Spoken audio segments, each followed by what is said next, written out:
Bonjour à tous, bienvenue dans l'atelier d'SP. Encore une vidéo de DJ Booth. Mais le client et le DJ qui va utiliser ce meuble, c'est moi. Donc ce meuble, j'ai encore dire qu'il est spécial parce que c'est le mien.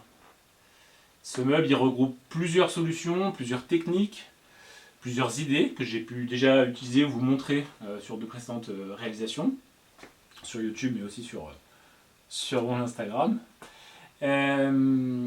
Mais il a quand même une nouveauté, une idée originale, c'est qu'il y aura un éclairage LED intégré au meuble et piloté en DMX. Alors pourquoi un nouveau DJ Booth? Avant de le montrer, forcément un peu de blabla, un peu d'explication. Car un projet, c'est d'abord beaucoup de réflexion. Le plus important, c'est bien définir son cahier des charges. Et quoi de mieux que de parler de mon expérience, celle d'avoir conçu et utilisé mes précédents meubles. Pour savoir ce qui allait un petit peu moins, ce qui était amélioré, ou ce que je voulais vraiment plus du tout. Et ce meuble, je vais vous le montrer, il est là, dans ces sacs autour de moi. Mais donc avant, je vous explique pourquoi ce meuble et pourquoi je fais ce petit retour en arrière. Le premier que j'ai fait, c'était en 2023. J'avais utilisé pendant longtemps une table classique et un Lycra, je pense comme tout le monde, de manière très simple. Mais je voulais une solution plus esthétique, simple à transporter, peu onéreuse à l'époque, et je voulais complètement intégrer, qu'on ne voit rien qui dépasse et que tout soit complètement caché. Donc ça voulait dire avec un capot pré-câblé, et le tout il tenait sur un pied de clavier. Je vous mets quelques photos que j'ai en incrustation. Mais l'inconvénient, c'était quand même très long à installer, car il fallait raccorder tous les câbles intérieurs, je ne transportais pas le matériel dans le stand, donc il fallait tout démonter, remonter, mettre, et puis surtout, comme il était sur un pied, le câblage ou le câble management, il fallait passer un temps fou pour que ça soit bien discret, bien clean, et bien propre, et pas seulement des trucs qui pendent en dessous du stand. Donc ça c'était le défaut, mais le principal défaut, il y en avait un deuxième, c'était que c'était pas du tout évolutif. C'est l'inconvénient d'avoir un capot et d'avoir tout intégré, c'est que dès lors que tu changes le moindre matériel, il faut que tu modifies tout ton meuble. Il faut que tu refasses ton capot, il faut que tu refasses les éléments qui viennent prendre la forme à l'intérieur et le poser pile au bon endroit pour que le capot arrive à fleur du matériel. Donc à chaque fois qu'il y avait un changement de contrôleur, de table de mixage, d'autres éléments, hop, on recommence, on refait tout.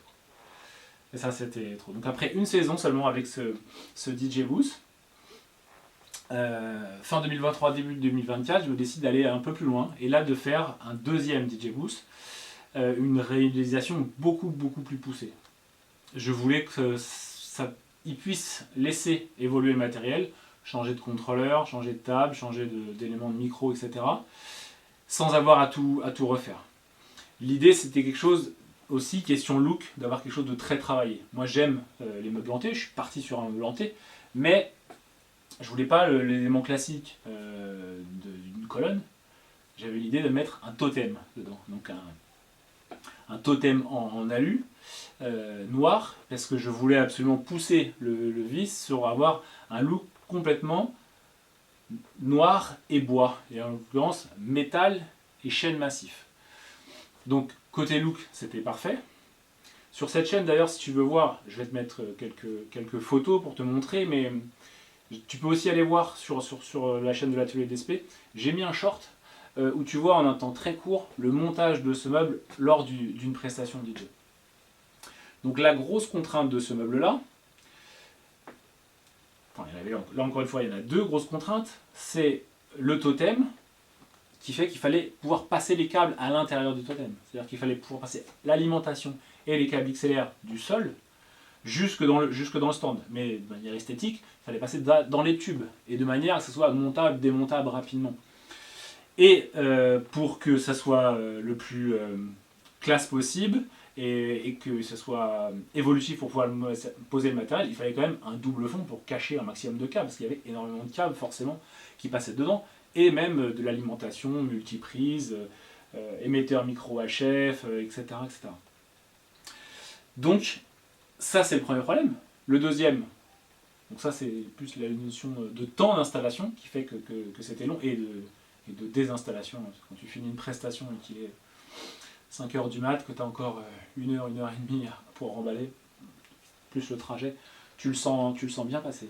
Mais l'autre plus gros problème, et quand je parle de choses qu'on sent bien passer, c'est le poids. Métal et bois. Le totem, c'est de l'alu très léger, aucun problème. Le gros problème, c'était le stand.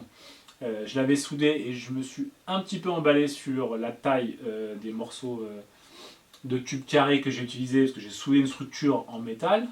C'était le poids. Parce que forcément, avec cette structure en métal, plus le MDF à l'intérieur peint en noir, et le chêne mis dessus, plus le double fond, les éléments qui sont posés à l'intérieur qui restent en fixe, comme les multiprises, les câbles, etc., tu rajoutais le socle que tu remettais dans un sac un peu comme celui-là, ça faisait presque 30 kg.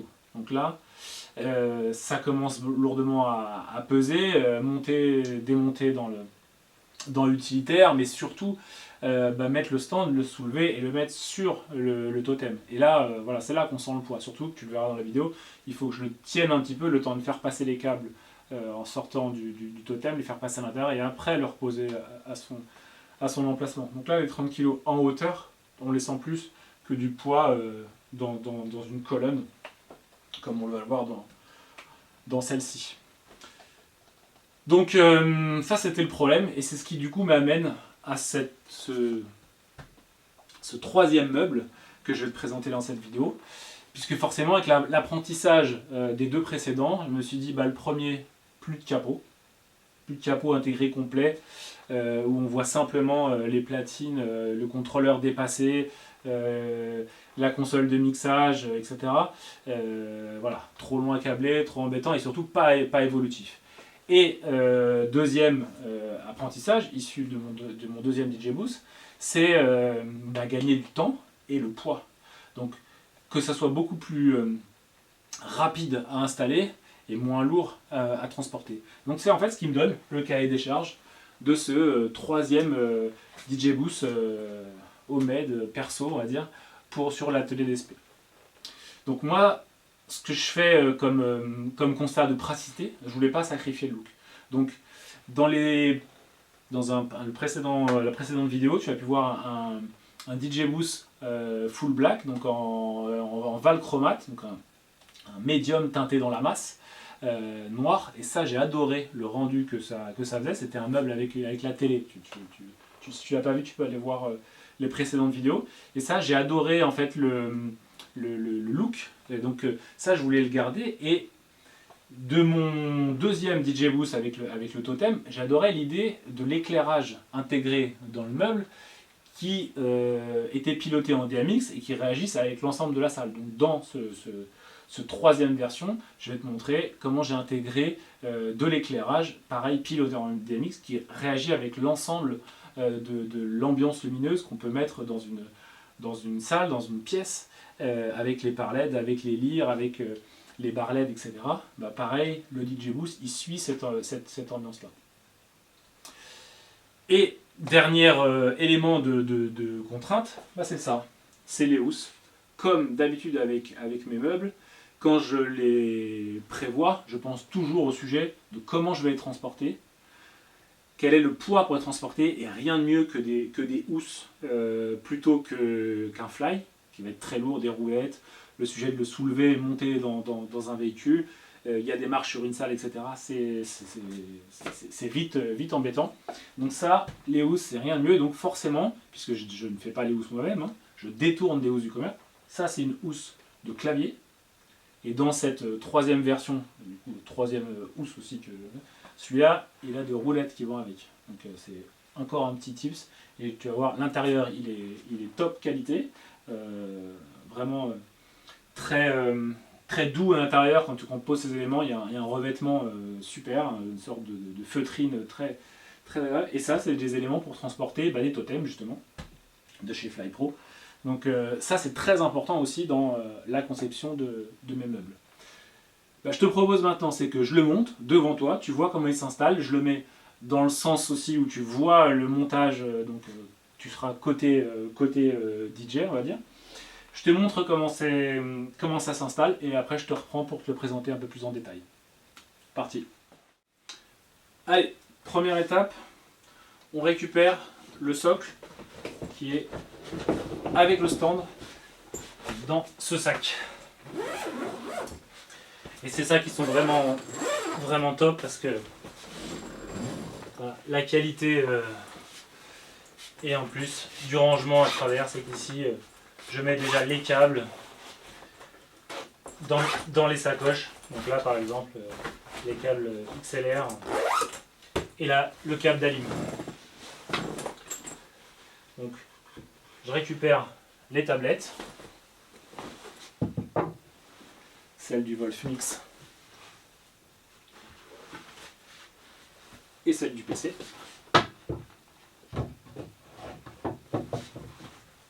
Bon, l'atelier n'est pas grand, j'ai pas énormément de recul, donc c'est pas le plus simple pour filmer.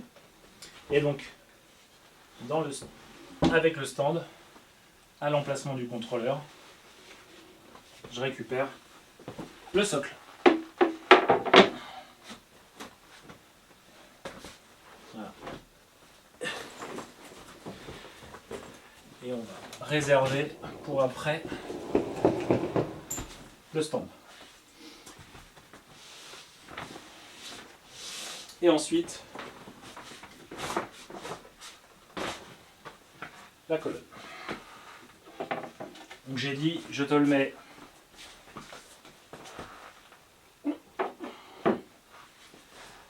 dans la même position que pour que le DJ.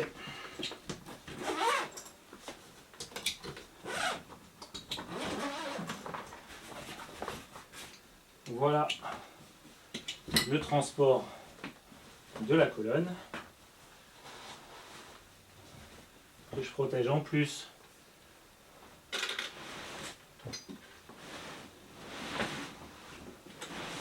dans une couverture.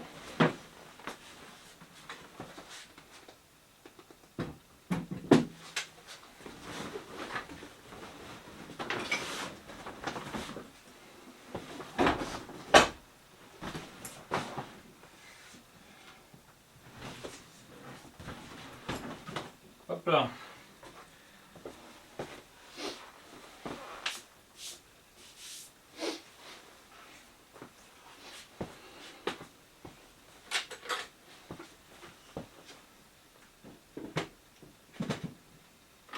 Et donc, je sais pas si tu l'as vu, mais donc il y a un petit rebord qui reste solidaire du stand, qui est un guide en fait pour venir dans la colonne. Une fois que je l'ai mis, je le pousse, je suis sûr que je suis au bon endroit. Et après, tout simple, deux petites vis à tête étoilée qu'on vient mettre pour visser la colonne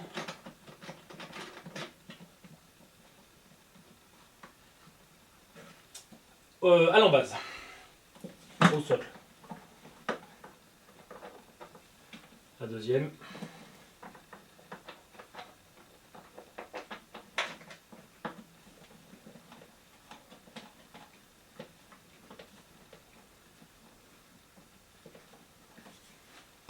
Et voilà. Et donc après, je récupère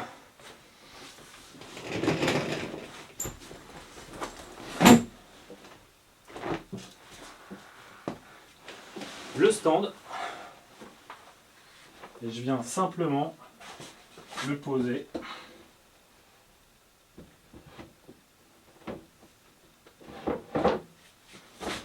et voilà. Et donc là il y a des petites sauterelles, des petites attaches. En l'occurrence il y a deux attaches de fly et une sauterelle. Et voilà, il n'y a plus qu'à mettre le contrôleur.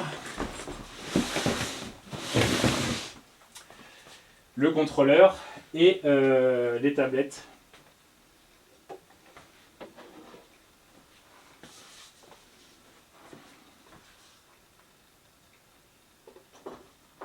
Voilà, j'enlève le demi-capot.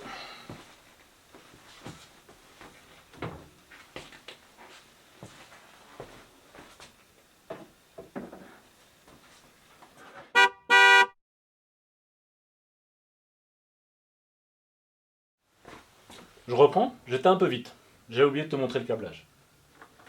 Donc dans la colonne, il reste des câbles qui pendent un petit peu et qui restent un petit peu là en fixe. Qui reste simplement qu'à venir raccorder. Donc le câble pour le contrôleur de signal, le câble d'alim, je me glisse hop, derrière le... et des attaches câbles prévues à cet effet pour venir coincer mes câbles. Et avec ce power con, je viens tout simplement hop, alimenter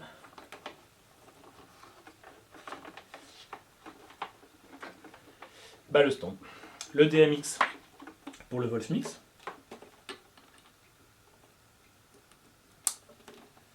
Voilà.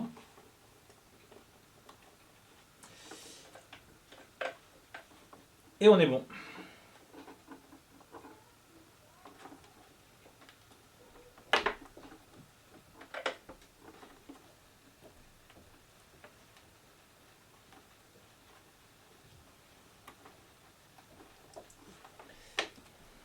Ça, donc, c'est pour venir raccorder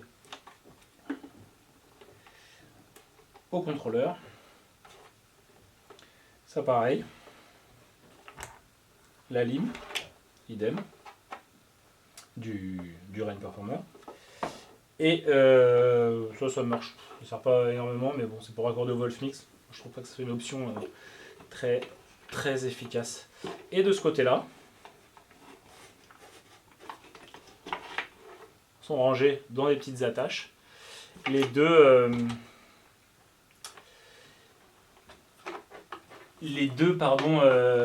tubes pour les tablettes.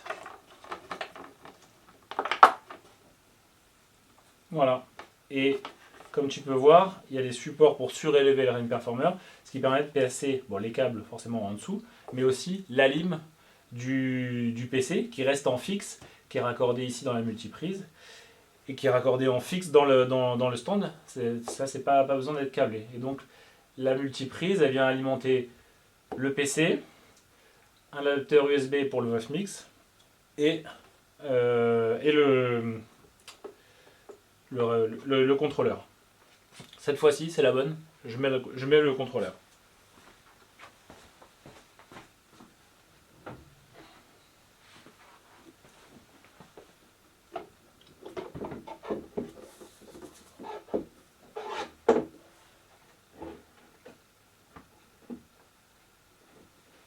Voilà. Et après, il n'y a plus qu'à raccorder. Je suis un peu trop avancé.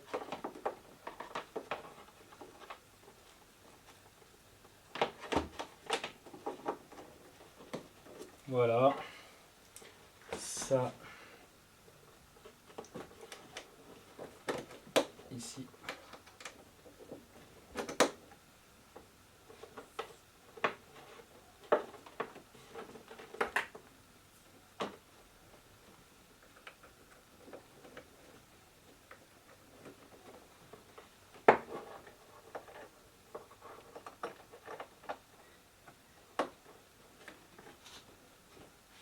Et voilà.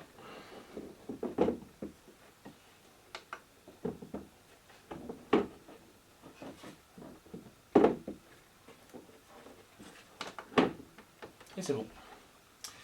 Et donc, ensuite, on peut venir mettre le demi-capot.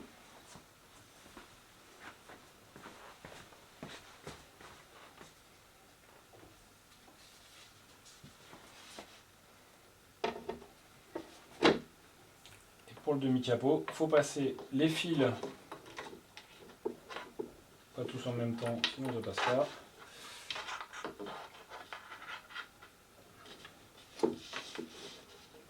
Voilà. Et, pardon, je passe devant, de l'autre côté,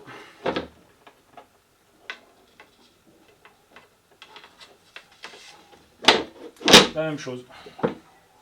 Voilà.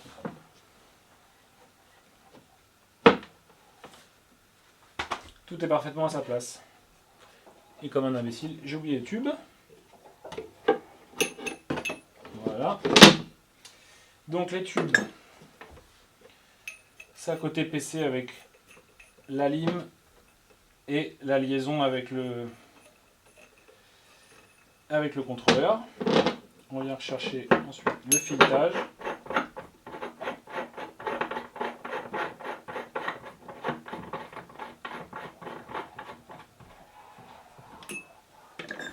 Voilà. Et même chose de l'autre côté,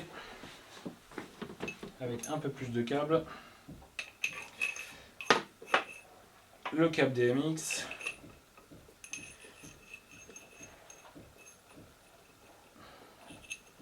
La sortie mini jack. Et la prise d'alimentation.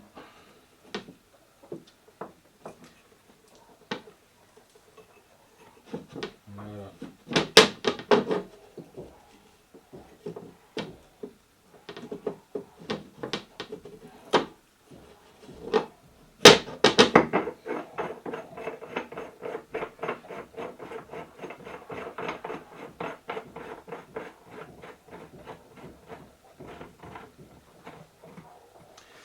Et après, on n'a plus qu'à passer donc, dans la tablette inclinée les câbles.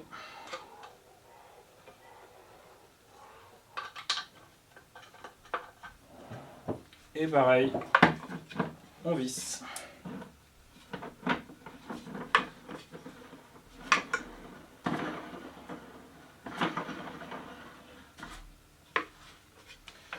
Voilà.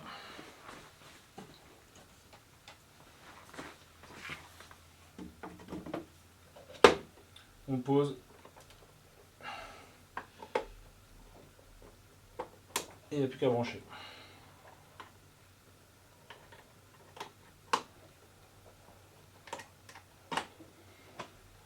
Je te remets un plan un peu plus agréable et je mets l'autre côté et c'est bon.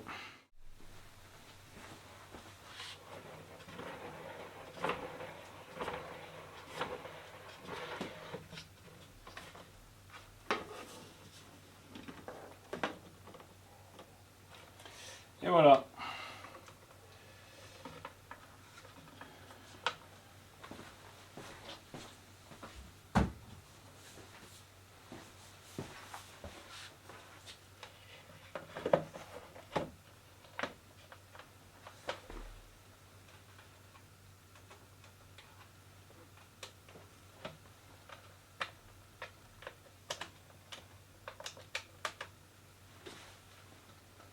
Et voilà, c'est prêt.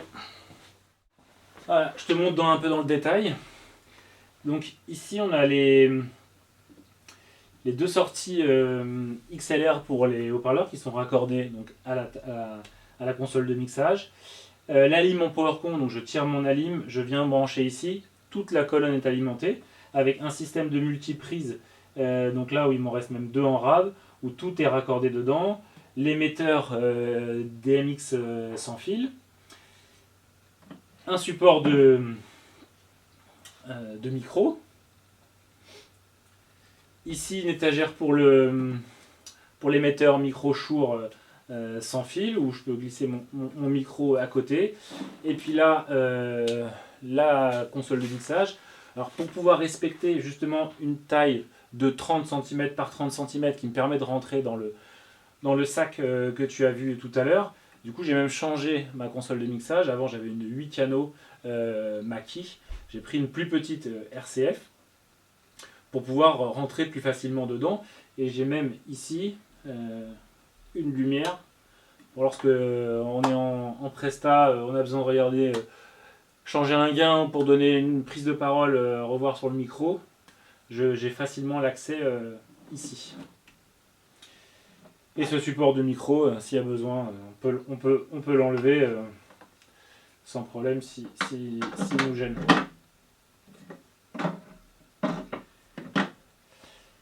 Voilà, et je te reprends avec un plan un peu plus agréable pour pouvoir voir l'ajustement sur le stand.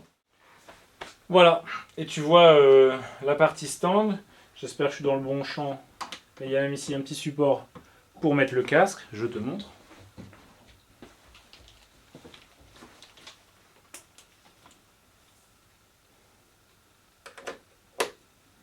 Voilà, comme ça on est bien confort et tu vois les ajustements, on est vraiment bien ajusté à fleur et en même temps j'ai laissé un petit jeu de 5 mm de chaque côté pour justement que quand on le rentre ça soit pas trop compliqué, gênant, que ça coince un petit peu et donc on a l'accès ici au Wolfmix quand on est en train de mixer, tout est à la main, bien visible, incliné.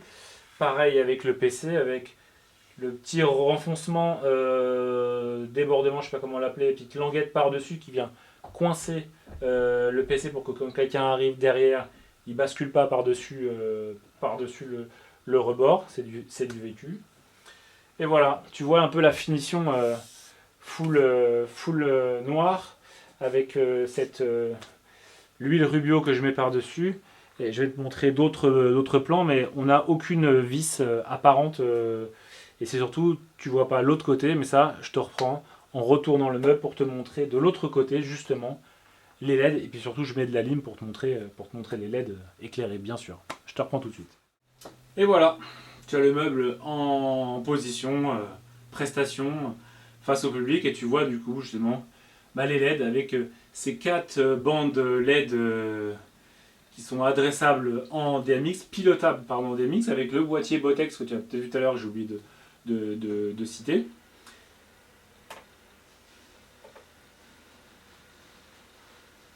Et voilà, avec de la lumière, où on peut changer forcément la couleur. Hein. Principe du Wolfmix. Voilà.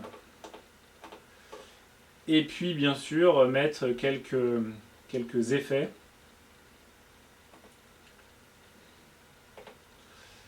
Je vais peut-être d'ailleurs couper la lumière. Alors je suis dans un atelier, donc là la lumière c'est des réglettes, des rubans, des réglettes LED bien blanches. On est dans un atelier enterré, donc forcément il faut bien voir, mais c'est pas adapté du coup. Je vais te mettre aussi des petites images prises en dehors de l'atelier, même si j'en ai pas énormément, mais je te montre rapidement ce que ça peut donner quand on change voilà, les couleurs, les effets. Et j'ai pas fait d'effet spécifique pour ce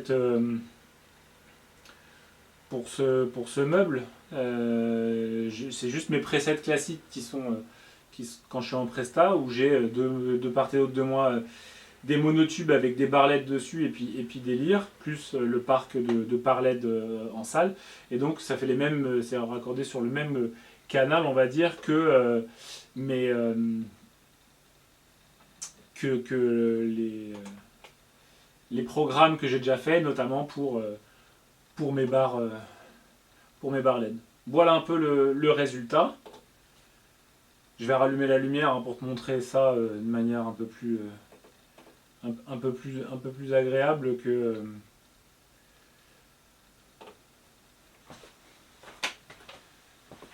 qu'une vidéo en plein dans le noir.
voilà.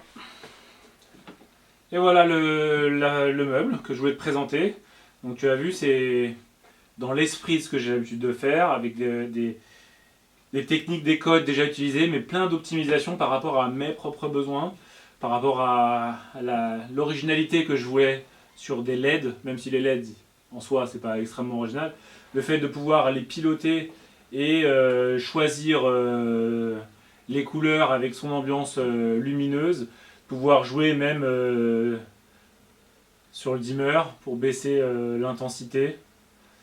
Voilà, il y a plein de possibilités de réglages et plein de choses qu'on peut faire et surtout moi le but à travers ça c'est que je gagne énormément de temps d'installation parce que tu as vu tout est intégré, tout est assez rapide. Alors maintenant le poids par rapport à l'ancien meuble il est plus dans la colonne. Honnêtement on est quand même beaucoup plus léger que l'était le stand parce que je suis à un peu moins de 20 kg. Mais surtout, tu n'as pas besoin de le soulever très en hauteur. On le prend du sac, on le sort, bim, c'est tout. Il n'y a pas besoin de le porter en hauteur. Et puis bon, pour le sortir du véhicule, 20 kg, c'est l'équivalent d'une enceinte, hein, d'un caisson moi, de mes Polar 12. Donc j'ai un diable pour transporter mon matériel. Je transporte aussi le sac de la colonne de cette manière-là. Et en termes de temps d'installation, ça va extrêmement vite quoi.